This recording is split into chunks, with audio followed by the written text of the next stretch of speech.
don't think there's a better place to start today than with 3 in a row. Tottenham, 3 defeats on the bounce, only the 5th time in English football history that a team has led 3 games on the bounce and lost all 3. Over to you, Kate, because we didn't hear from you at the weekend. Maybe you were busy. I'm not too sure, but another disappointing result for Tottenham. Don't even try and insinuate that I was hiding because I had my own show straight after. So don't go there, Mr. Terry. I'm just saying. Yeah, disappointing. I've got to say, I thought the first half hour was the best I've seen Tottenham play for a long time. And I thought we had Villa in the palm of our hands. And then we did what Spurs do, and it all went to poo after Bentancur got injured. And yeah, I mean, to be fair, I was gutted, but I took a lot of positives out of the game. You know, we're sort of a few games into a massive rebuild. The whole Conte ball is long gone. I think Ange is doing amazing with what he's got at the moment. Seeing Emerson Royale at centre-back was terrifying, but you know what? He was still better than Eric Dyer.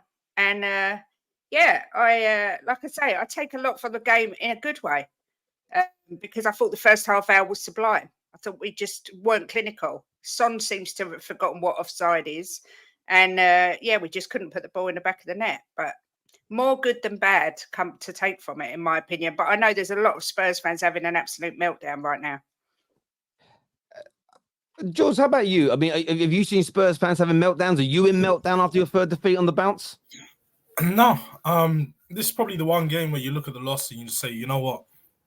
Fair play to Aston Villa, but we played much better than them. We deserved the win. No one can take that away from us. We sort of done everything you could do to get a win, but we just couldn't finish our chances. We couldn't finish our dinner. You can only look at the players and blame ourselves in that situation. As a Spurs fans, are you sort of surprised with the result and the way the game planned out? Not really. I mean, a lot of us prior to the game, when we saw the lineup, we knew it was experimental. We knew that there was going to be goals flying around. We knew that it could have went either way. No one was going to say bang on Spurs are going to dominate Villa and expected the way that we did perform. But honestly, I feel like it was a good performance.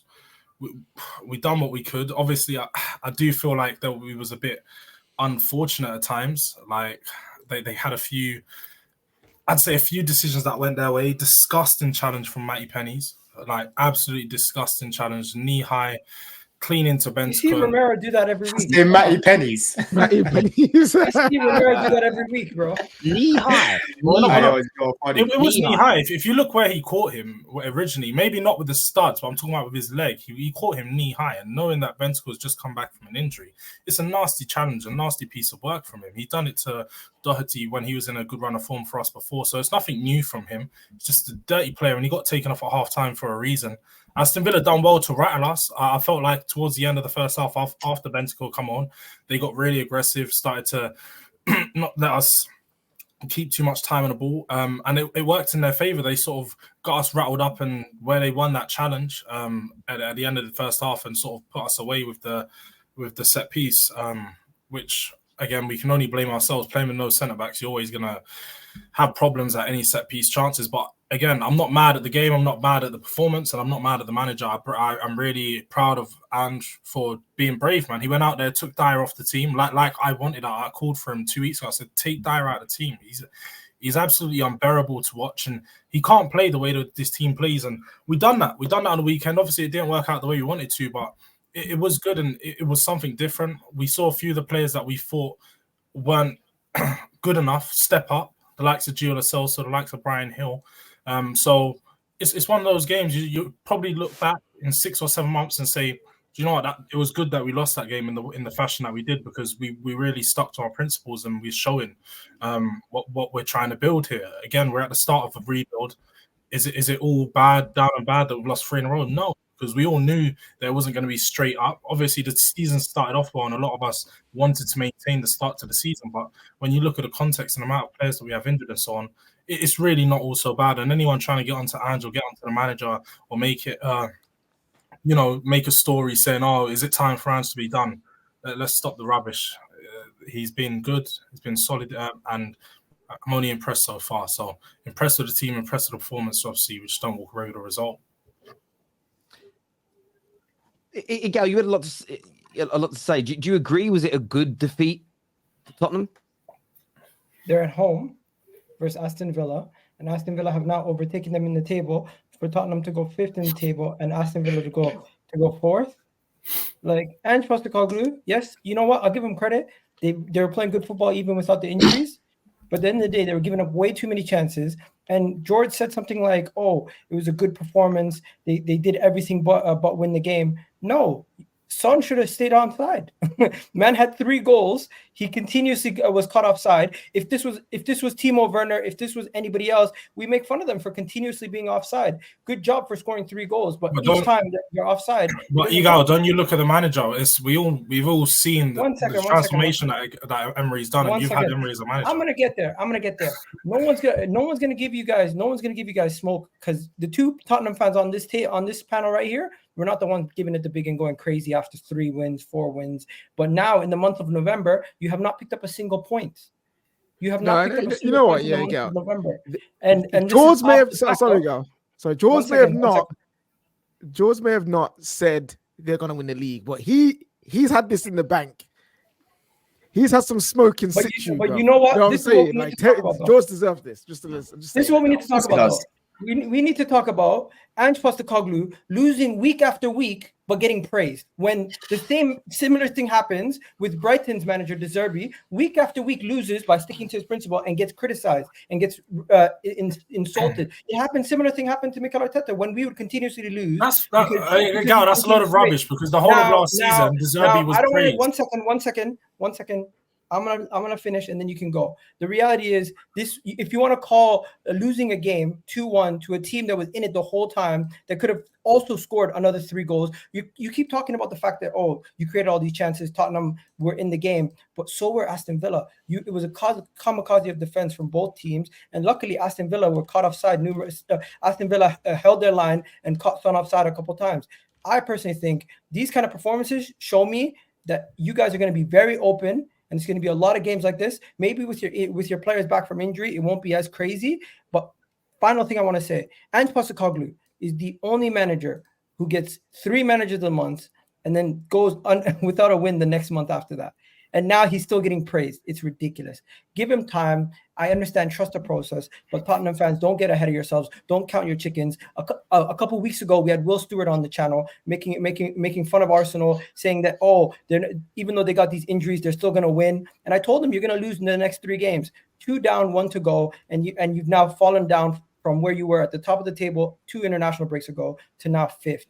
And I personally think it's going to be a continuous dip if you guys don't start picking up points once your players get healthy again. Well, that's like saying that's just an obvious statement. We're going to dip if we don't pick up points, because of course we are. If we don't pick up points, we're going to drop like a stone. But I knew this would happen. I could see it coming a mile away. When do you see your next win? You're not beating Man City. I don't see us winning against Man City. I don't see us getting anything at Newcastle, and I think we could get a draw at West Ham. That's literally where I see it. You know, I'm not deluded by any stretch of the imagination. Kate, you know why I say this?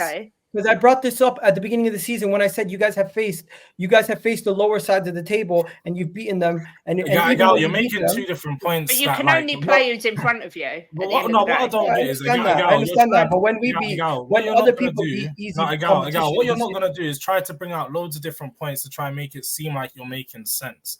No, the context as of recent is that we've had loads of injuries. Like you've said, we're not going to pick up points when you have loads of injuries because you're missing your best players. Cool.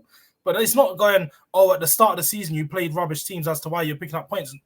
No, you're just negating both your points here. No, we picked up points at the start of the season because we had our first 11. They were all fit and they were firing, just like any team would. Okay, so now you do admit that everything was going your way. Now we've lost 6 out of that first 11. You're now seeing us lose. It's not rocket science to watch a team fall off a bit whilst we're losing all these players. But when you're saying, Ange doesn't deserve praise, he's in his first season ago. You say De Zerbi and all these other managers ain't getting praise. All right, cool. They're not in their first season no more. Because when De Zerbi was in his first season and he was drawing and they were losing and they're saying, they're playing better football than what Graham Potter's Brighton did, he was getting praised for it. It's because Ange Postecoglou is the new thing. You Arsenal fans are getting jealous. You're getting butthurt. He's like, why is he still getting praised for playing good football? Why is he still getting praised? Because he's in his first season and he's building something at Tottenham. He's going to continuously get praised because if you're missing 6 out of your first 11 players and you still manage to play the way you did against Aston Villa, who is, if you on stats, one of the best teams in the league over the past 12 months, I'm sure they're a top 4 team in the league over the past 12 months, then you've got to praise him for managing to get in a performance out of those fringe players. You know what? I'll continue to praise him once he gets you guys relegated. Because if you're going to praise the manager after every loss, this is ridiculous. This is ridiculous. If you're going to praise the manager after 3 losses in a row, for what? For sticking to his principles. Big whoop. Guess what? We don't keep it consistent. The reality is Ange Postecoglou is a media darling. He somehow frauded his way to 3 managers of the month, back to back to back. And now when you guys face a little bit of adversity and things are not going your way, doesn't have the solutions. That's what I'm criticizing. You just said that even with injuries, guess what? Manchester United, who we've been bantering all season, are what? 2 points behind you? This team that a month ago were supposed to sack their manager. They had no players on your level. You were saying you have a better whole 11 than them. You beat them and you're laughing about it. Now they're 2 points behind you. I'm telling you, it's peak for you guys right now, and you don't realize it. I wish someone would give Egel some Imodium. He's got absolute verbal diarrhea. I've never had so much waffle come out of one person's mouth. At the end of the day, right? At the end of the day, Ange is getting praised. He shouldn't get praised if we lose. I'm not saying he should get praised if we lose. I'm not happy if we lose. No matter if we play the most beautiful football on the planet. If we lose, I'm not happy. But the change he's made in that club over just a matter of weeks, that's literally all it is, a matter of weeks, from Conte ball style of play last year to this year, is unbelievable.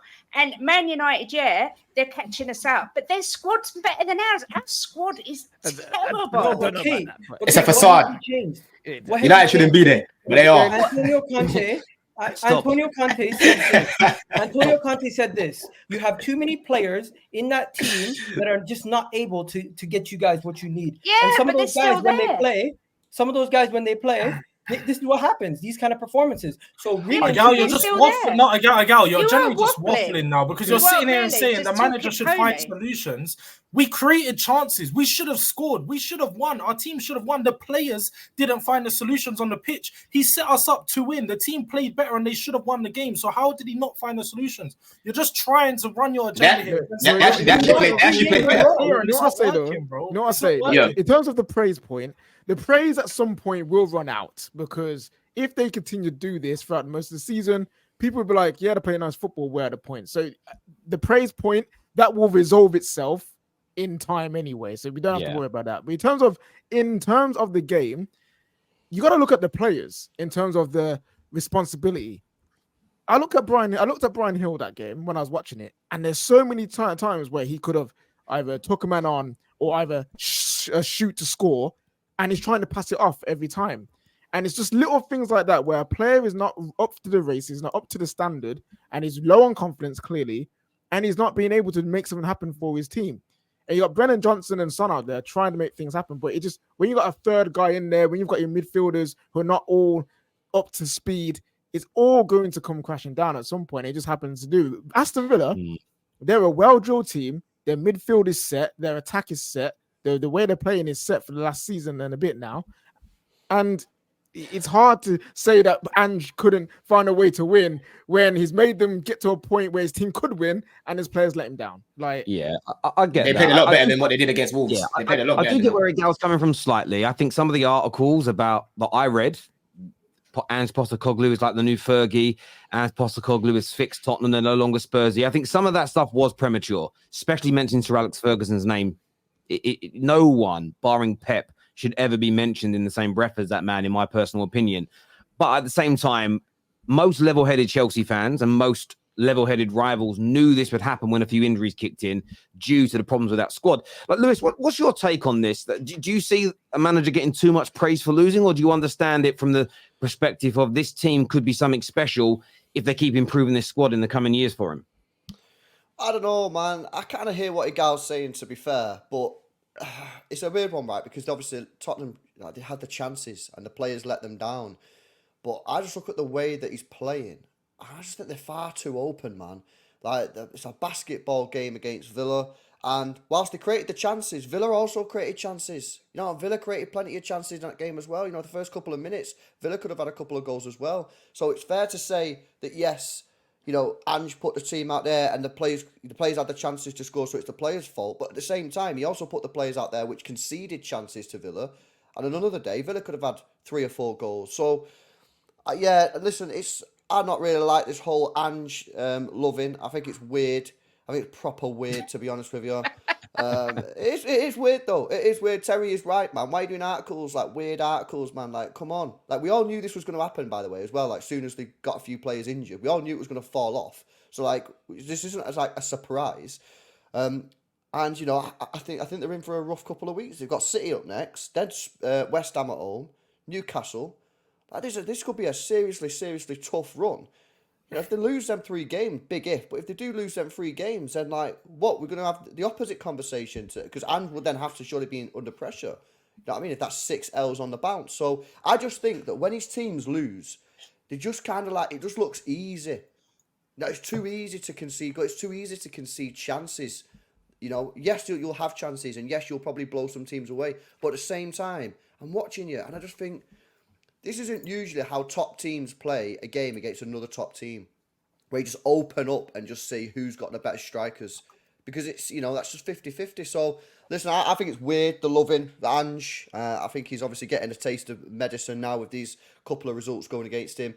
The tactics he showed against Chelsea, I know they were down to 9 men. That was proper weird. It reminds me of BTEC. Klopp, it's like they're trying to do the heavy metal early Liverpool thing without the players to do it.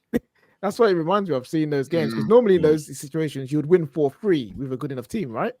Yeah, I mean, what's going to be interesting as well is he's also a new manager that maybe a lot of the coaches and maybe a lot of the clubs weren't ready for in terms of how he plays. That's why some of the articles that were written about him were far too premature, because people are studying his football now. They're going to look for the flaws and the holes with or without your best players in your team. And this happens to like young players when they come through and look good. The tacticians and the coaches at rival clubs watch him and say, right, he's good at X, Y, and Z. He's bad at A, B, and C. So they target A, B, and C. It's about that player adapting and learning. And you Spurs fans, you'd have seen that with Gareth Bale. He kind of, when he first started to really become a good winger, there was peaks and troughs because people would work things out. And then over time, he became absolutely world class. That's why I just think from a manager that hasn't managed at this level before, the level of praise he was getting for 10 games in, I did feel that it was a little bit over the top. Although the way you play football is beautiful, and I think it's amazing to watch. I'm not going to lie, it is great, but it's more than just looking good at the end of the day. You know, you've got to have some substance with that style, and I think I think what Postecoglou will learn to do, and it might take this season, might take some of next year. He's got to learn to manage the games better. His style of football isn't the problem; it's game management. The biggest mistake I felt you made at the weekend is you attacked relentlessly for 45 minutes. City don't do that. Klopp used to do it, and then he had to change because you can't you become so you guys were not getting back into your defensive shape from about the 55th, 60th minute on. I generally feel like it's the first game that we've took control of the half for the whole half. Usually we have phases where the other team will have 15 or 20 minutes and then we dominate for the other 15 or 20 minutes. But I'd probably say that's the first game where we've been so all out attack. And like you said, you saw in the 60th minute, the legs were gone. You can't I saw it in the Luton game as well, to be fair. And again, that could have gone that way as well. I know you guys scored, but they missed some ridiculous chances in the second half. Sorry, Kate, you're about to say something. Sorry. I was going to say you can't really blame Ange for the fact that the media are gushing over him. It's not like he's come out and said, I'm going to do this, I'm going to change this, and I'm going to be the best manager the Premier League's ever seen. I find it all a little bit bizarre how everyone sort of went into this massive loving for this Australian guy that come in. I mean, he wasn't the guy I wanted. I like him and I like how he is with the media, but I never wanted it. But you can't kind of use that against him because it's not his fault. If people want to write, if people want to write, oh, well, he deserves praise for this, that's up to them. It's not Ange's. It's telling them to write it. You know what? That's fair. But what we can do is we can hold your fan base accountable for when he says, don't complain about referees. And George, first thing he does is mention Matty Cash foul on Bentancur. Yeah. Well, the first thing I said on my on my review was you can't blame referees because at the end of the day we weren't clinical. Everyone can try and blame referees for everything. At the end of the day, if you finish your the chances, one thing I'm not gonna have is I'm not game. gonna have a gal. I'm not gonna have a gal tell me about referees when you do every other week. The gal is just killing me, man. You'll screenshot it and say, "Oh, is this the right decision, guys?" And you'll cry about it for the next 5 days. Let's not do that, gal.